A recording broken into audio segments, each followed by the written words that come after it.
ভেঙে দাও, ঘুরিয়ে দাও, আওয়ামী লীগের আস্তানা। বিশ্ব ইজতেমা মাঠে গভীর রাতিয়ে ঘুমন্ত মুসল্লিদের সাতপন্থীয়লার হামলার হুকুমদাতা ওয়াসিফ গং ও আব্দুল হালিম গঙ্গলার গ্রেফতারের দাবিতে প্রতিবাদ সমাবেশ ও বিক্ষোভ মিছিল বাইর করেছে পটিয়া আল জামিয়া আল ইসলামিয়া মাদ্রাসার শিক্ষার্থী হলে। ডিসেম্বরের 20 তারিখ শুক্রবার জুমার নামাজের পর মাদ্রাসা প্রাঙ্গণত বিক্ষোভ মিছিল শুরু হয়ে প্রতিবাদ সমাবেশের মধ্য দিয়ে পটিয়া ডাকবাংলো মরুদায়ের শেষ হয়। প্রতিবাদ সমাবেশত বক্তব্য রেখে মাদ্রাসার আরবি সাহিত্য ও ইসলামিক স্টাডিজ বিভাগের শিক্ষক আল্লামা জাফর সাদেক, তাফসির গবেষণা বিভাগের শিক্ষক আল্লামা সালিমউদ্দিন মাহদি ও মাওলানা জমির উদ্দিন। ছাত্র প্রতিনিধি দলের মধ্যে বক্তব্য রেখে কাশেম আল দাহিয়ান, আব্দুল মালেক, মাহফুজুর রহমান, সাইফুল ইসলাম, মোহাম্মদ নুর নওফেল।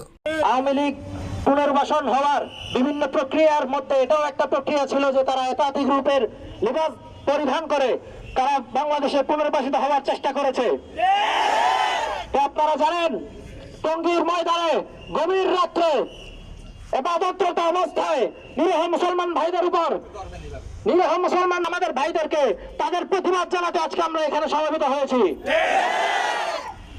আমরা সকলেই জানি একাধিক রূপের পরিচালনা হয় সরাসরি দিল্লি থেকে। যে দিল্লিতে খুনি নয় সে দিল্লিতে বন্ধু নয়, যে দিল্লিতে খুনি নয় সে দিল্লিতে বন্ধু নয়। আজ আমরা এই ময়দান থেকে বাংলাদেশের প্রত্যেকটা মসজিদ থেকে আজকে একাধিদের বিরুদ্ধে বিক্ষোভ সমাবেশ হচ্ছে, চট্টগ্রাম বন্দরকিল্লাতেও হচ্ছে। এই ঐতিহাসিক প্রতিষ্ঠান জামিয়া ইসলামিয়া পটিয়ার নেতৃত্বে আজকে পটিয়ার উলামা তলবা সকলেই সমবেত হয়েছে ডাকবাংলো মোড়ে। শুধু একটাই আমাদের দাবি, গভীর রজনীতে যারা আমাদের নিরীহ মুসলমান ভাইদেরকে নৃশংসভাবে হত্যা করেছে তাদের দ্রুত গ্রেফতার করা হোক, তাদেরকে ফাঁসির কাস্টে ঝোলানো হোক। তাদের ফাঁসি না হওয়া পর্যন্ত আমরা ক্ষান্ত হব না। C plus TV, Chittagong.